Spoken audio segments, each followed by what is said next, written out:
Film की शुरुआत एक मिडिल क्लास फैमिली से होती है, जिनके घर के हेड इचिरो ने कड़ी मेहनत के बाद खुद का घर लेने में सफल रहे हैं। पर उनके परिवार में उनकी बीवी, बेटी मैरी और बेटे को उनके और उनकी मेहनत की जरा भी कदर नहीं होती। दरअसल इचिरो का परिवार उन्हें एक लूजर मानता है। खास करके मैरी को उन्हें अपने पिता मानने से भी शर्म आती है, क्योंकि तीनों के अनुसार वो उन्हें एक अच्छा लाइफस्टाइल देने में असफल रहे और वो अपने परिवार की रक्षा भी नहीं कर सकते, क्योंकि उनके अनुसार वो एक डरपोक है। पर तीनों भी मतलब ये देखने में असफल रहते कि उनकी अब उम्र हो चुकी है, फिर भी वो दिन रात मेहनत करके उन्हें हर वो सुख देने की कोशिश करते हैं जो उनके बस में हो। परिवार होने के बावजूद उन्हें हमेशा अकेलापन महसूस होता है। ऑफिस के लोग भी उनकी इज्जत नहीं करते और ना ही उनका कोई दोस्त है। ऊपर से उन पर अब सबसे बड़ा पहाड़ टूट पड़ता है कि उन्हें कैंसर है और वो कुछ ही महीने के मेहमान है। वो अपना दर्द परिवार से बांटने की कोशिश करते हैं, पर उनके पास उनके लिए समय नहीं रहता। फिर एक दिन उनकी जिंदगी में एक वफादार साथी एक डॉग प्रवेश करता है, पर ये खुशी भी उनकी बीवी से देखी नहीं जाती और उसे ठिकाने लगाने के लिए फोर्स करने लगती है। पर डॉग से पीछा छुड़ाने की कोशिश में वफादार उनका पीछा छोड़ने से इनकार कर देता है और तभी आसमान में एक तेज रोशनी चमकने के बाद एक स्पेसशिप उन पर क्रैश लैंड करता है, जिसमें से कुछ एलियंस के निकलने के बाद हमें यहाँ पता चलता है कि उस क्रैश लैंडिंग में वो अब नहीं बचे। पर series of science fiction flashes के बाद हमें वो जिंदा नजर आते हैं और उनके घर लौटने पर उन्हें अब अजीब सा महसूस होने लगता है। उनके होश तब उड़ जाते जब उनके शरीर से पहले तो धुआं और फिर नाखून के भीतर से वो कोई इम्प्यूट लाइक डिवाइस नोटिस करते हैं। उन्हें अब धीरे धीरे समझ आने लगता है कि गलती से क्रैश लैंडिंग में उनकी जान लेने के कारण एलियंस ने उनके शरीर को रेजरेक्ट करके एक हाईली सोफिस्टिकेटेड मशीन में बदल दिया। और सिर्फ वही नहीं बल्कि वो टीनेजर हीरो भी, जो खुद भी उस समय वहीं मौजूद था, उसे भी सोफिस्टिकेटेड मशीन में बदल दिया। जो इचिरो से पहले ये भी रियलाइज कर लेता है कि इससे उसके पास सुपर हीरो लाइक पावर्स आ गए हैं और वो किसी भी इलेक्ट्रॉनिक डिवाइस को कंट्रोल कर सकता है, जो वो अपने सबसे करीबी दोस्त नायोकी से नहीं छिपाता। हीरो का बैकग्राउंड दे तो वो एक गरीब परिवार से बिलोंग करता है, जिसकी जिंदगी में सिर्फ उसकी माँ है, जिन्हें उनके अमीर पति ने दूसरे औरत के लिए छोड़ दिया। इसलिए हीरो अपनी माँ को हर वो खुशी देना चाहता है जिनका वो हकदार है, पर गरीबी उसे ऐसा करने नहीं देती। इसलिए वो हमेशा डिप्रेस रहने लगता है और खास करके उसे दूसरों की खुशी से जेलसी होने लगती है जिनके पास सब कुछ है। इसलिए यहाँ जब इचिरो भी डिस्कवर करते कि उनमें लोगों को हील करने की शक्ति आ गई है, वो दिल के बहुत ही भले उनके दूर से एक माँ के रोने की आवाज सुनाई देने पर जिसका बेटा हॉस्पिटल के बेड पर अपना दम तोड़ देता है, तो वो सभी से छिपकर अपने शक्ति का प्रयोग करके लोगों की मदद करने लगते हैं। वही हीरो उसका ईवल प्रयोग करने लगता है बुलिस को सबक सिखाने के लिए, जिससे उसका दोस्त भी अब उससे घबराने लगता है। अनबिलीवेबल शक्ति मिलने के बाद हीरो अब खुद को भगवान मानने लगता है। उस पर अपनी शक्ति का इतना गरूर छा जाता है कि वो अपने पिता के नए परिवार की खुशी भी बर्दाश्त नहीं कर पाता और थोड़ी देर के लिए उनकी जान लेने का सोचता है, पर ऐन मौके पर रुक जाता है। पर घर लौटते वक्त जब उसकी किसी और परिवार की हंसी खुशी का पल सुनाई पड़ता है, तो वो अपने गुस्से को रोक नहीं पाता और परिवार के सभी सदस्य की जान ले लेता है। जो खबर जल्दी मीडिया में फैल जाती है। जिस तरह से उनकी मौत हुई, नायोकी समझ जाता है कि इसके पीछे जरूर हीरो ही था, इसलिए उससे अपने बचपन की दोस्ती तोड़ देता है, जो हीरो के लिए घाव पर नमक का काम करता है। यहाँ इचिरो की जिंदगी में भी कुछ अच्छा नहीं गुजरता। उनका ऑफिस में परफॉर्मेंस पुअर होने के कारण उन्हें अपना जॉब बनाए रखने के लिए बॉस से भीख मांगनी पड़ती है। घर पहुँचने पर भी उन्हें अच्छी खबर नहीं मिलती, क्योंकि उनका बेटा बुलिस के डर से स्कूल बंक करने लगता है। बेटी को पेंटिंग्स में करियर बनाना है, इसलिए वो आगे कॉलेज परस्यू करना नहीं चाहती।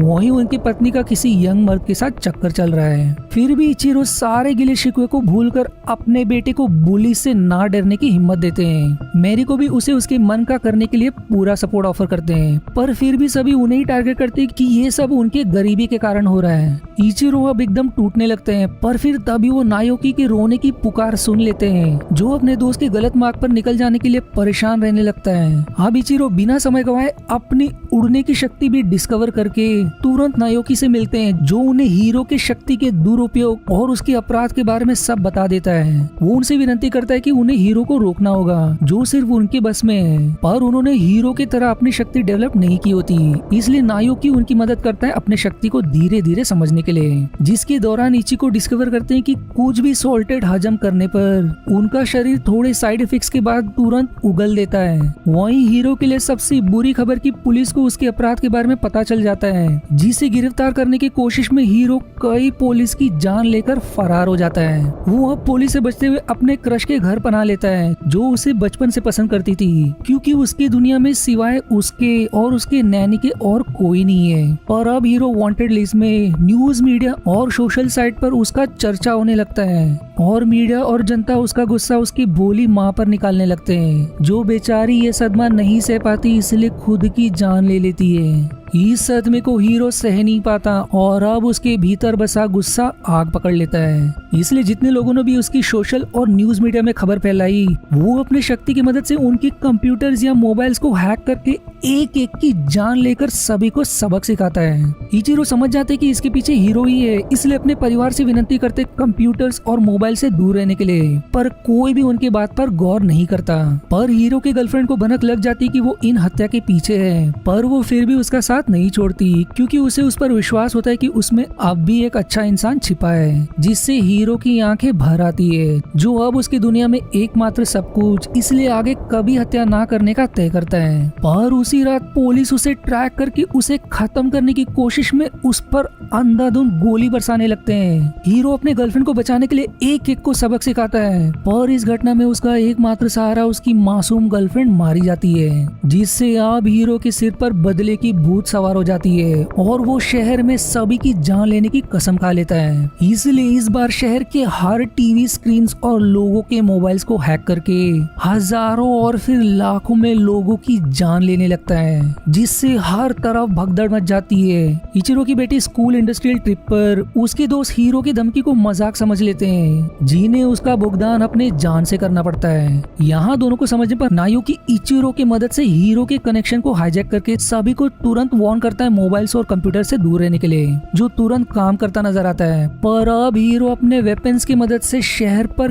कहर बरसाने लगता है, जिसमें से एक मैरी के बिल्डिंग को जा लगती है।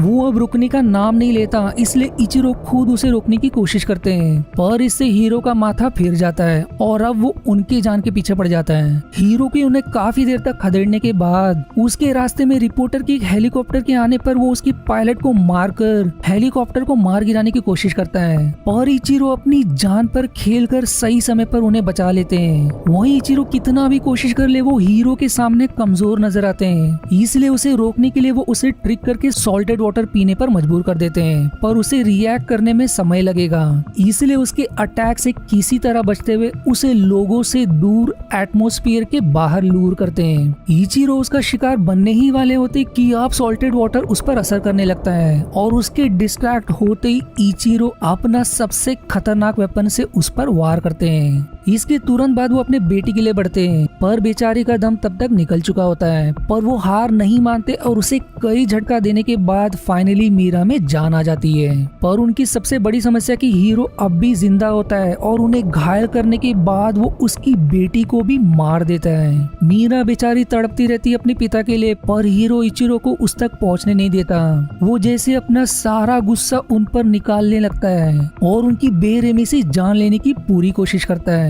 निर्दय यहाँ तक नहीं रुकता और तड़पती मेरी की आखिरी सांस लेने के लिए उसे बिल्डिंग से नीचे फेंकने पड़ता है। इचिरो उससे भीख मांगते हैं, उसके सामने गिड़गिड़ाते हैं कि मेरी बेटी को छोड़ दो, पर बेदर्द हीरो उसे फेंक कर ही दम लेता है, जिससे इचिरो में जैसे अलग ही शक्ति जन्म लेने लगती है और वो अपना पूरा शक्ति लगाकर उसकी चीथड़े करते हुए ऐन मौके पर मेरी को गिरने से पहले ही बचा लेते हैं, जिसे भाग्य से गोली से गहरी चोट नहीं लगी। इससे पहले कि वो पुलिस के हत्थे चढ़े, वो उसे बाद में सब बताने का वादा करके निकल जाते हैं। इसके बाद जनता को थोड़ी राहत मिलती कि खतरा अब टल गया, हालांकि उन्हें कोई खबर नहीं कि वो कौन फरिश्ता था। मैरी के मन में भी अपने पिता के लिए नया सम्मान बनने लगता है, पर मूवी के आखिरी में पता चलता है कि हीरो घायल जरूर पर अब भी जिंदा है, जो नायुकी से मिलने पर सुधरने के साइंस दिखाने के बाद उसके कहीं के लिए निकलने पर मूवी यहीं एंड हो जाती है। अब मूवी की बताए तो मुझे ये मूवी बहुत पसंद आई, जो